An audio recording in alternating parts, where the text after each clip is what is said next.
это трудно сказать, кто в этом, так сказать. Здесь есть, наверное, на это достаточно много причин, но тем не менее, вот сейчас все-таки, наверное, этому будет уделено особое внимание, поскольку нельзя такое состояние, чтобы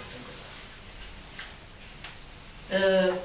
Просто в заключение я хочу сказать, что, насколько известно, сейчас в Индии, в Министерстве иностранных дел, создается, уже создано специальное подразделение, которое, то, что у нас раньше было отделение планирования внешней политики, вот там тоже они привлекают к этим проблемам внешнеполитического планирования наиболее крупные научные и стратегические центры. Институт стратегических Институт стратегической проблемы анализа, Центр политических исследований. Потом есть такая организация, которая с нами поддерживает самые тесные отношения, Observer Research Foundation. Это тоже такой, там бывшие послы многие, это такой,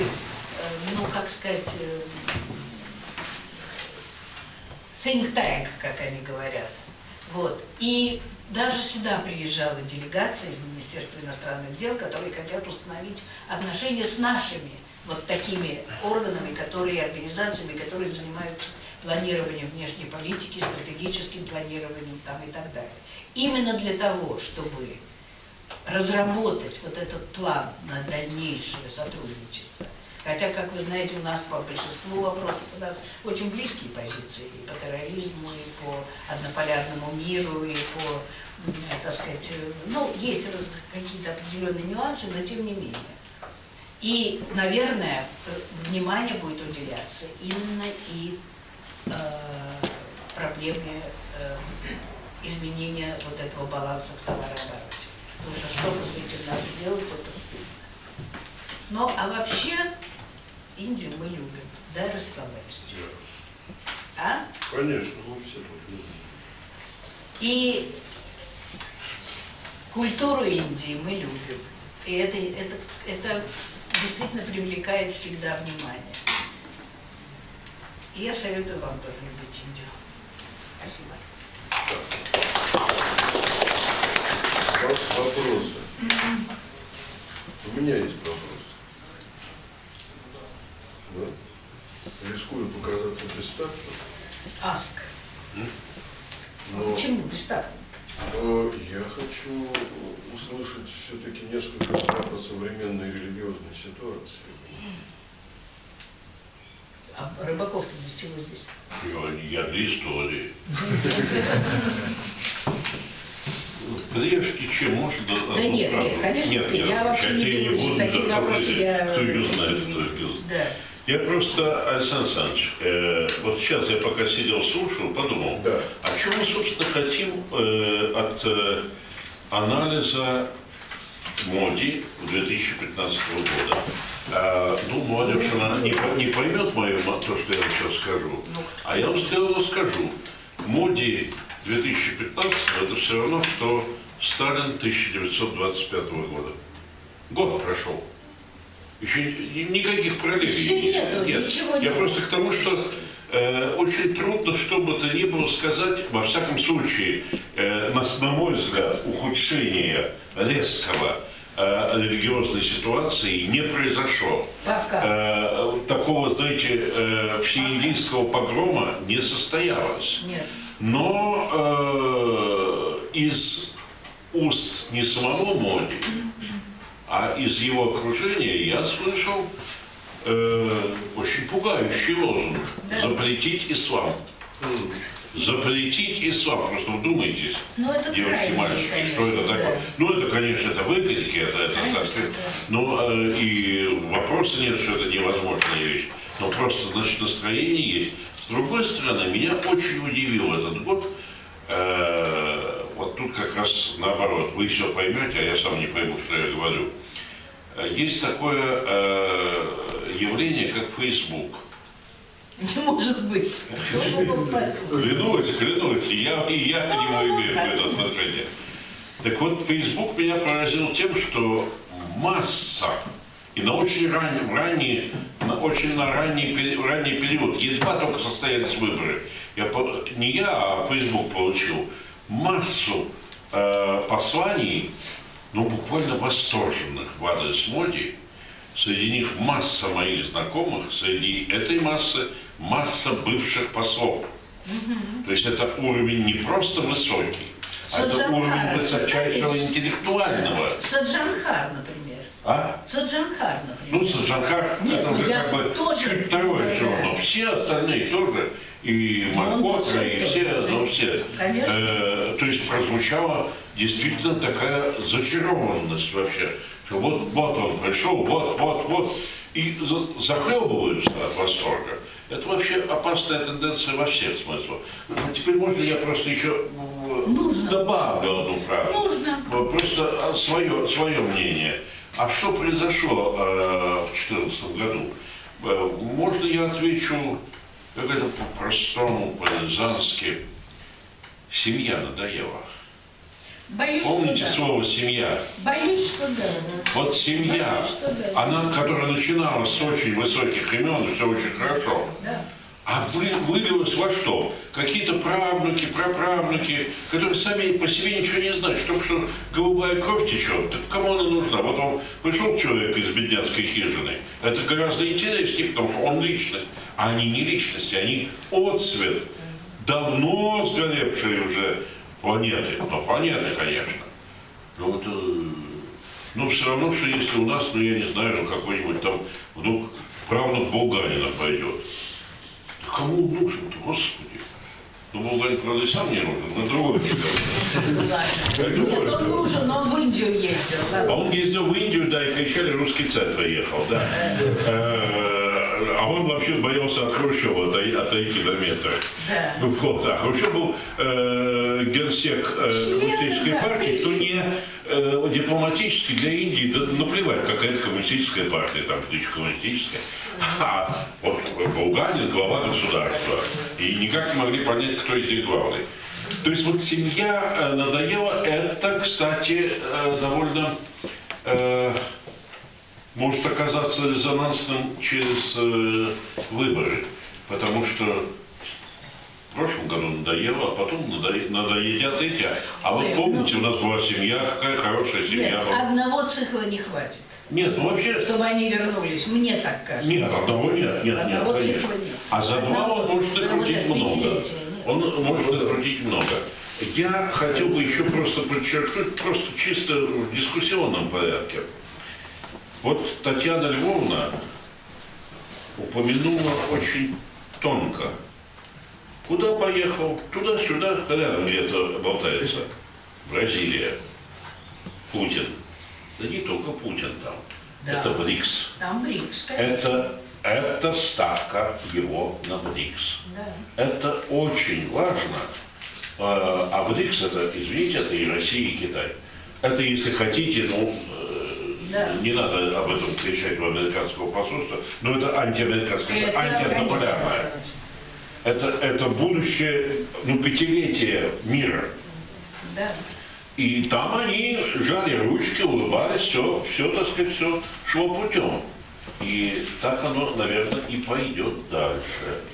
А что касается, Александр Александрович, обстановки, у меня нет данных. Это я просто хочу сказать, что Моди и его, так сказать, как теперь принято шутить, модифицированная Индия, да. Они должны помнить, и они помнят об этом очень хорошо, что ислам отнюдь не только в отдельных областях Индии, что есть еще некоторые государства, в которых ислам занимает очень активные позиции. Не дай бог, если они начнут сейчас давить. Вот именно поэтому они и не начнут. Не дай бог. Это вот то, что мы вместе с тобой говорили, с вами, простите, да. Татьяна Павловна, с тобой, Таня, мы говорили разными словами, что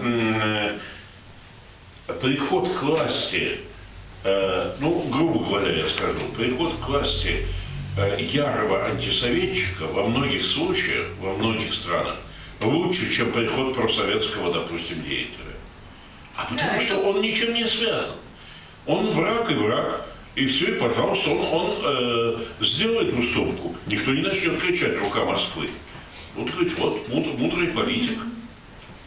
И я всегда привожу один и тот же пример. Франсуа Миттеран, Франция, социалист.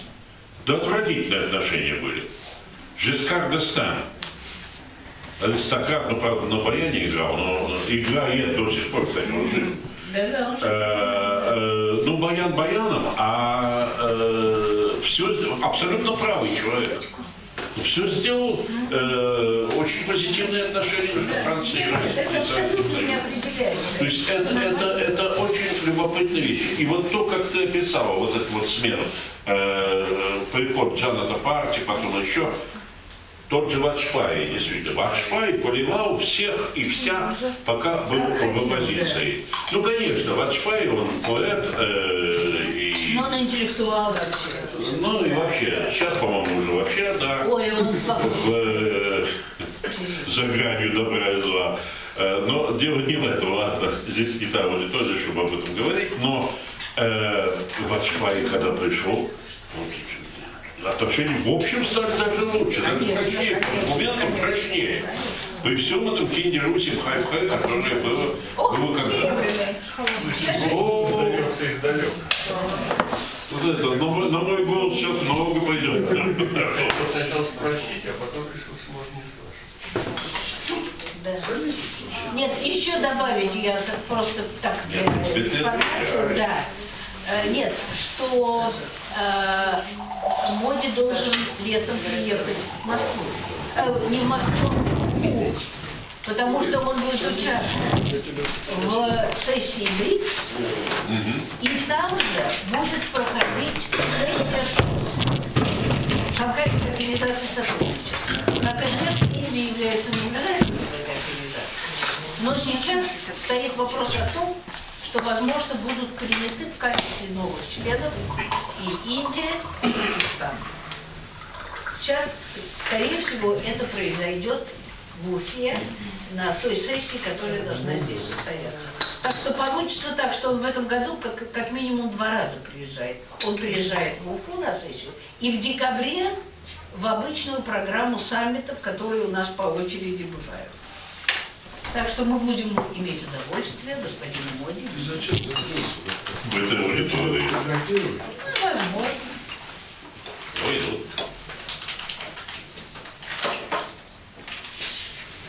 Ответь, Да хорошо. А чего? Что ж тут отвечать? Я разве что сказал. Я просто вот, да. Я думаю, может быть, мы... А там есть чашки какие-то, да. А то уже... Он русский знает? Как ему интересно было, да? Это, по-моему, использовали. Они чистые? Нет, Скажи. не чистые. Вы еще хотите посмотреть? Нельзя? Можно.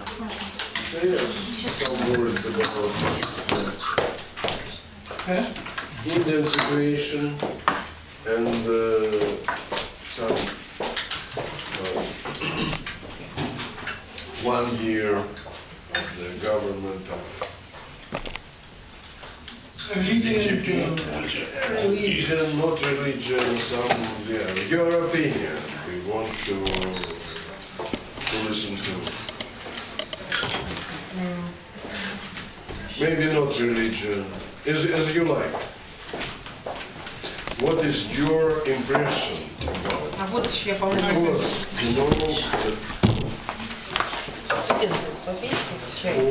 Because, you know, for our listeners, I want to say for students, listen to me please, everybody.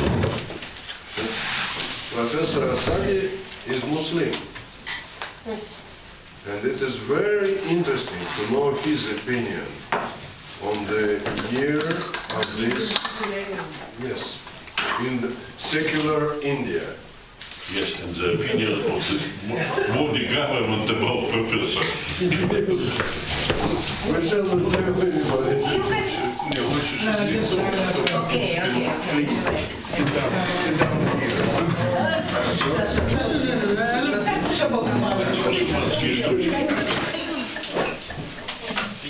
Yeah, good evening to everybody.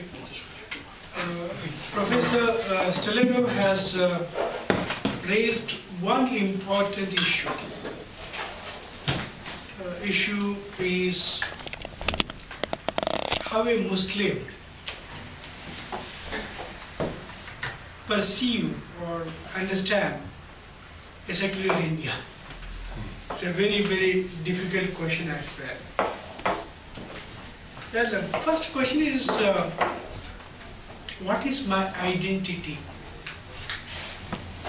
I am a secular Muslim. Is it possible to have a secular Muslim? The moment you have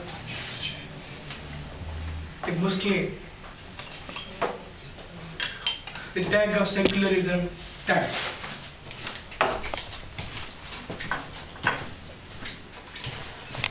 So the whole question is that, what is my, can I have one identity as a Muslim, or can I live in multiple identities? You know, Indian Muslims have been accused of, remember, they have been accused of having multiple identities. One is that they are the part of what is called Ummah. Ummah is nothing but becoming part of Islamic world. Universal Islamic Muslim. That's called the Islamic Ummah. So his identity as an internationalist. Second is, Indian Muslims have been accused of having loyalty to the other. Since she was referring to the issues of Pakistan, and he is a professor referring to Muhammad Ali Jinnah. This Muhammad Ali Jinnah and Pakistan becomes an icon, symbol of otherness, symbol of other Muslim, you know, the symbol of enemy in Indian context. And that's the reason why the argument is that whenever there is a match, cricket match between India and Pakistan, whenever there is a war between India and Pakistan, Indian Muslims have been accused of showing their loyalty towards Pakistan. I would call it an accusation. And that's the reason why their identities have been treated as divided identities. Their identities as divided identities. Third, Indian Muslims have been accused of having multiple social structures. I mean, in the sense that they are not homogeneous. Most important thing is, the argument is that Indian Muslims are not prepared to accept the fact of partition. There's a fourth accusation that has been made. The fifth is that Indian Muslims are trying to live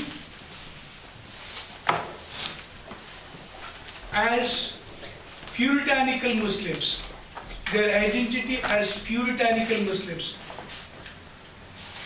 That's the reason why the moment you see a Muslim, you have a stereotyped argument, stereotyped image. A man wearing a cap, the beard, you feel that he is a puritanical Muslim. So, in this context, given these multiple identities, whether the Muslims are able to negotiate with the secularism of the state. In fact, there are 3-4 issues that have been debated in Indian context, which says that Muslims are not prepared for secularism. Are Hindus prepared for secularism? Yes, the argument. Let me get into this argument. This is the most important for us. One is that Muslims are not prepared for uniform civil code. You know this uniform civil code? No. Is that code which makes everybody an equal citizen. Under the uniform civil code, Muslims can have their personal law, particularly the marriage law, inheritance, property law, and all these things protected. So I don't have to go to the court to marry. I can go to the mosque with the Qazi and marry. So Muslims are opposed to the uniform civil code, and that's the reason why they are opposed to the secular aspect of the state. The uniform civil code is a part of the secularism. That's one argument. Second argument is that Muslims are opposed to the banning of cow slaughter. Cow, you might be knowing about it. Cow is a symbol in India of, we call anything, cow is protected, seen in the religious term as a holy cow. A holy cow. You are not supposed to eat cow meat, what is called the beef. Muslims are opposed to the banning of cow slaughter. That's the second issue. That's the reason why they are opposed to the secular aspect of the state. Third, particularly when the issues of Kashmir comes, Muslims are opposed to the abolition of Article 370 of the Indian Constitution, which gives special status to Jammu and Kashmir. You know that like you have the Chechnya kind of problem, you have this problem, Jammu and Kashmir problem. And there is one more issue, which is the Aligarh Muslim University issue. They wanted to keep it as a Muslim university. See, with the fourth argument, 4 important issues, and given the multiple identities, Muslims are branded of being seen as not in favor of secular India. I would call these as great myths. They are not factually correct. They are not factually correct. Take the case of secular India and the Muslim representation. India's Muslim, even though, see, the Muslims who live in India are those who are not supported the cause of the Pakistan. Remember, we all stayed back in India at the time of partition. My grandparents would have gone to the Pakistan, but never gone, but stayed back, thinking that India is my motherland, our motherland. We stayed in India. And that's the reason why Muslims become part of nation building process. That's one thing. They are the part of the nation building process. That's the reason why, despite the abysmal representation of the Muslims in administration, in police force, in army, in educational institutions. Muslims are contributing a lot to the nation building. Look at their representation in the movies, cinema movies, which is literally done by the, Khan brothers and the Khan clan. Amir Khan, Salman Khan, these are the best movie actors. So you find them becoming part of the nation building, even though they are all poor. The Muslims in Indian context, more than 53% of the Muslims are living below the poverty line.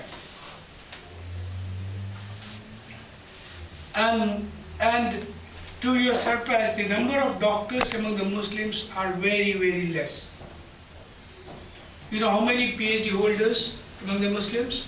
The percentage of the PhD holders? In my own state, it is 0.001%. Doctors, my own state, I'm talking about my own state. But what is the percentage of Muslims in 14% of the Muslims. In your state? Yeah.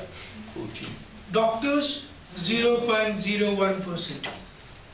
Engineers, the same. Bureaucracy, 2 to 3%, 3 to 4%. Even a state like West Bengal, considered to be a Marxist state, where the representation of the Muslims in the bureaucracy, state administration, is considered to be very, very low. Banks in Indian context, they won't come to the Muslim locality. The reason, I'm quoting it from a well-known committee report called Sachar Committee Report, which says that Muslim locality are nothing but red zones. Red zones mean dangerous zones. Muslims live in places called ghettos. Ghetto you might be knowing about.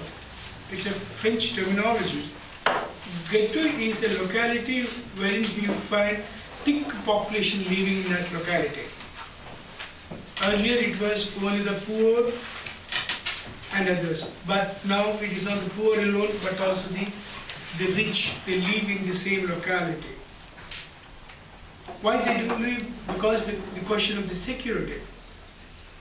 There are reports saying that each communal riots become all India phenomenon in Indian context after 1991 Ayodhya incident. Up till 1991, communal riots were confined largely to North India, northern part of India. South India was relatively from communal riots. But after Ayodhya incident, it has become all India phenomena. Each riot has pushed the Muslim to the ghettos. So you've got large number of ghettos in Indian context, Muslims living in one particular locality. Look at, I'll give my own example. I live not in ghetto area, I live in non-Muslim area. But people, they say that you should go to that place, you should live there. You live in the Muslim area. But who says so? Muslims or No, non-Muslims. Even to get, and let me tell you one thing, in my own experience, but I'm not supposed to tell it outside publicly, but it's an intellectual exercise, that's what I'm saying. Even to get a house for a middle class Muslim, educated Muslim, is not an easy one. In the non-Muslim area. In places like my own place, where I come from, coastal belt, where a Muslim boy and a Hindu girl cannot talk to each other. So you have got a communal divide, completely communal divide. With all these things, with the conflict, frequent conflict, communal conflict, with the, not only communal conflict, but also ghettoization, with the poverty, increasing poverty, the Muslims are the one who are not giving up the secular aspect of Indian politics. They participate in the election. They participate in larger number of discourses on the development. They also defend the secular fabric of India. And remember, if at the global level, Muslims have been accused of being part of terrorism.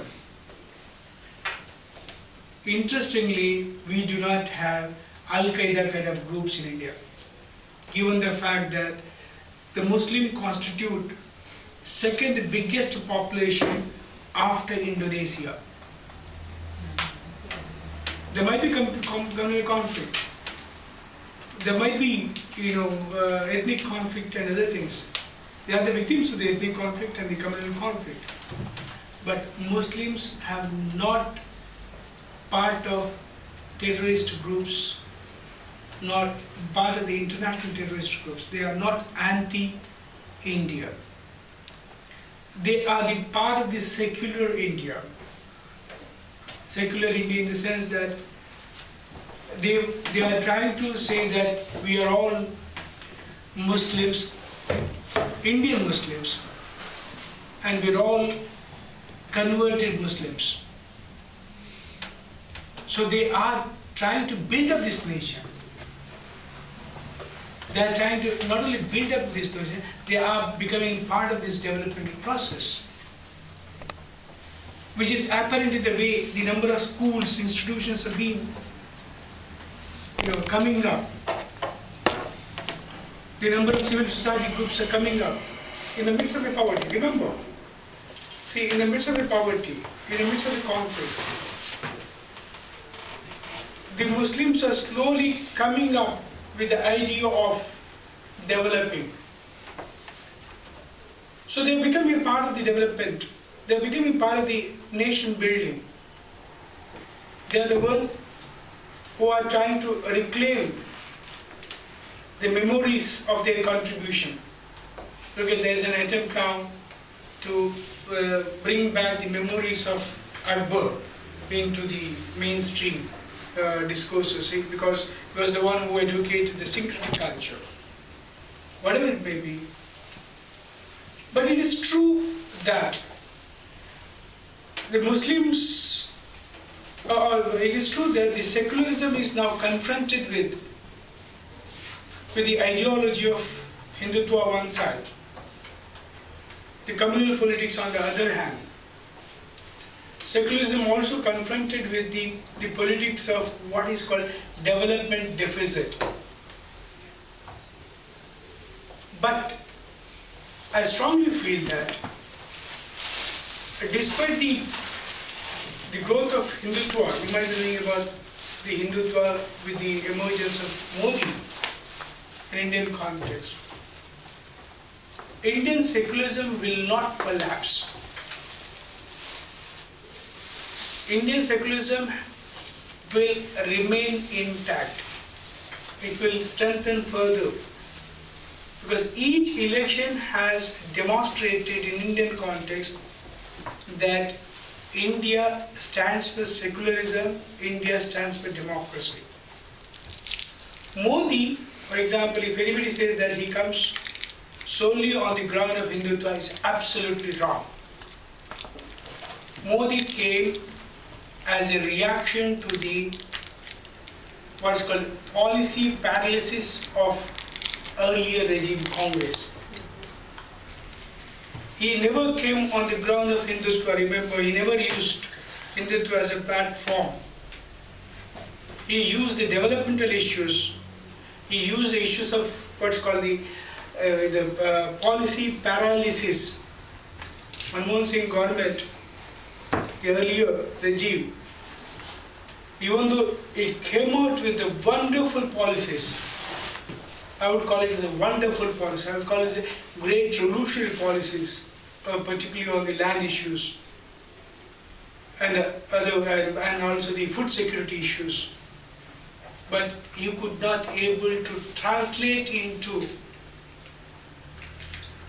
policy, translate into actions. So there is policy paralysis. Policies, wonderful policies. You had a revolutionary policies, but they were not translated into action. So you have got a food security bill. Every person in Indian context, every poor man, 76% of the poor man, including the children and the women, would get food from the state for 1 rupee, less than 1 ruble. And they are entitled for the 30 kilos. 30 kilos here, we call it kilos, no? Yeah, 30 kilos of food grains. That's wonderful, that's revolutionary. But unfortunately, that was not translated into action. So that was taken up, that issues were taken up. On the ground that Manmohan Singh, he could not able to deliver the goods. So you have the policy paralysis. And Manmohan Singh, Modi came because of that issues, using that issues along with 3 or 4 important factors, helped him to get into the power. One is the way the media portrayed his image. The media constructed him, Modi, as the alternative. It's a media construction. Media created what Noam Chomsky called it as a manufacturing consent on Modi. Second, the support of the corporate sector, Indian corporate sector. Third was the support, the nexus between the NRI, non-resident Indians, and these Hindutva forces. The fourth is the strong support given by the Hindutva Parivar. These are the 4 nexus that ultimately helped him to face the election and to get elected. Remember, Modi never came on Hindutva platform, never used Hindutva issue. And that's the reason why developmental issue is a secular issue. Remember, elections were fought on the secular issues. In the elections, you cannot take up the caste communal issues. No way. And that's the reason why, in Indian context, we all feel, as intellectuals or the scholars, feel that secularism will gain grounds. It will not fall. It will be strengthened. One thing is that you cannot create a religious-based state in India, given the fact that you have got thousands of communities, thousands of castes in India. So and that's the reason why India would emerge as a secular state, would remain as a secular state. But these communal Hindutva, communitarian forces will definitely counter these secular forces and try to reduce the spaces of the secularism in India. But I would strongly feel India would remain as a secular in the midst of that's the reason why I would call India as a big paradox. You have the poverty, backwardness, communal conflict, Hindutva emerging, and all these things, but India will remain as a secular. Thank you very much. Thank you. Thank you. Very, very good.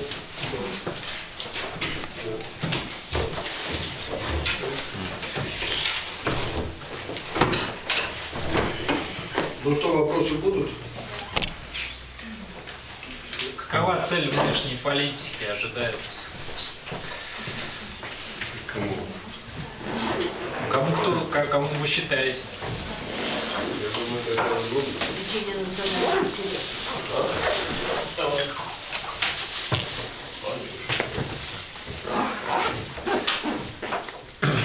Я просто вот одно добавление небольшое вот по поводу того, что just one thing to add to just this point of view, there's a situation you depicted this the way the Muslims right now are treated in India, right?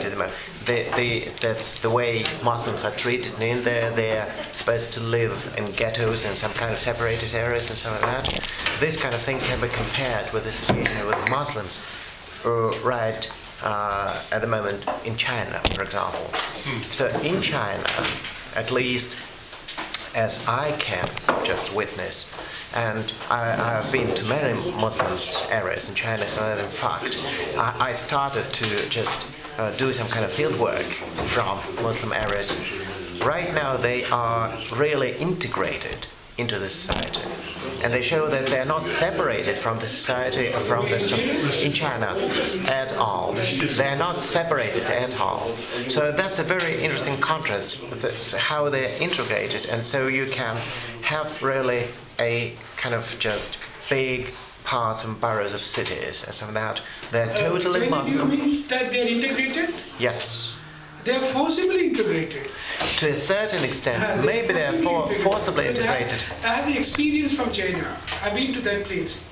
So they're different places, but at the same time, they do not live in ghettos at this moment, because if you protect your identity from the state and you're doing it too harsh, then you'll have to really suffer. Because that's why. And they have to have some kind of just to achieve some kind of consent with the state. That they have separate, and then the state's going to leave them alone and do absolutely what they want and develop what they want. They have a lot of just PhD holders among this Muslim population. They have a lot of Muslim restaurants. They're not supposed to live in a separated part of the city. In no kind of ghettos. Ghettos nowhere exist. There are separate areas, but within China, there's no ghettos on that, but even non-Muslims can go to mosques and some of that. So there is kind of thing. Maybe it's possible, but at this present state, Muslims, at least in China, this where there's Chinese population, right? They prefer to have this kind of collaboration with the state and this collaboration with non-Muslim area, just to have this calm life. So it's very interesting. Yeah, I'm sorry to differ with your argument. In China, because particularly I've been to China twice. I went to different places. So in China, it's and where exactly did you go? One is nearly Kuomintang, nearly Kuomintang. I mean, it's 150 kilometers away from Kuomintang. I found it integration is a forcible integration. Forcible integration with the state, with the society. That's what I would find it out. Secondly, the Muslim that they showcased us were all artificial creation. We are taken to a particular locality, a particular mosque, particular house, where they served us a biryani and other things. We ate and everything. Finally, I asked them, do you observe this Ramzan? Ramzan is a festival. They said, no, we don't know what is this Ramzan is about. Then I asked about Bakrid. Do you know about the Bakrid? That lady said, no, we don't know anything about that. Then why are you wearing this scarf? She pinpointed the other person. They asked us to wear. In fact, it's all artificial. She was not a Muslim lady, first of all, but made to behave like a Muslim.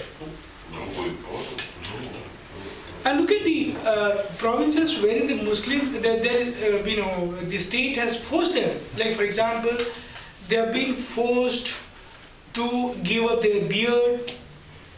Recently, they are being asked to sell alcohol and cigarettes in the shops.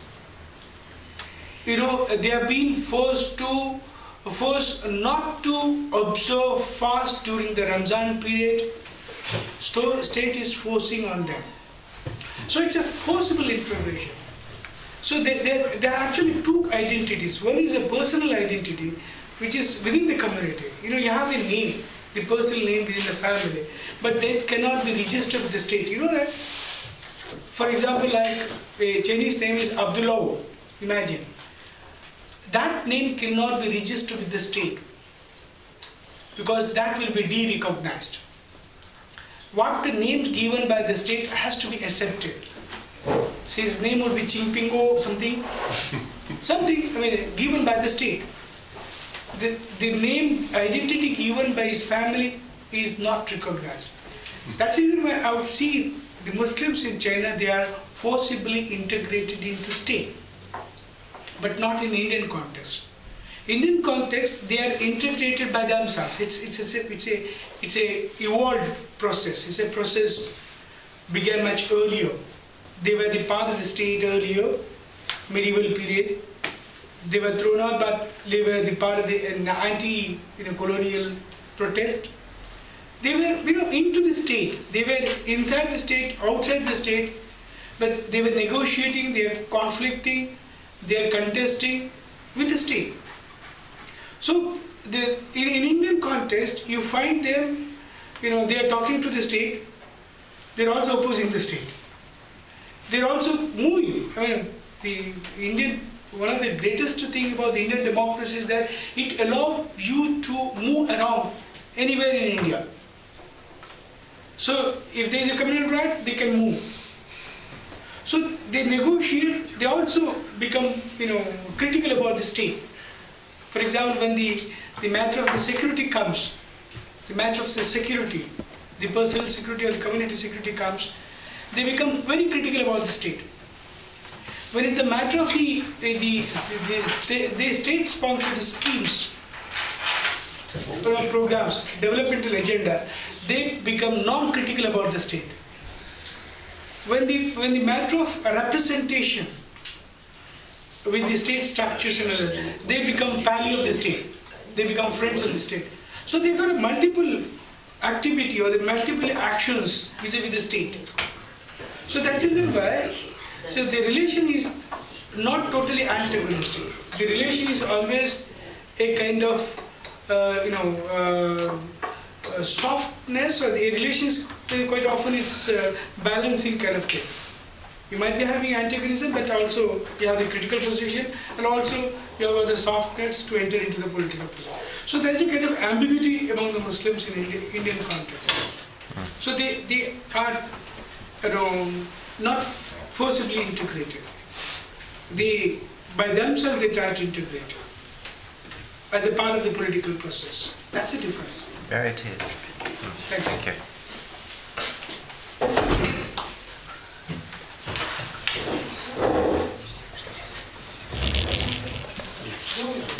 Кто председатель? Минуту молчания.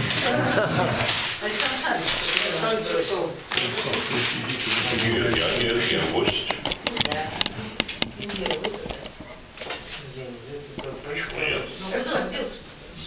Сейчас мы устроим. Давайте, нет, Да, уже. Извините. Ну что? Спасибо всем. Спасибо. Спасибо всем. Спасибо.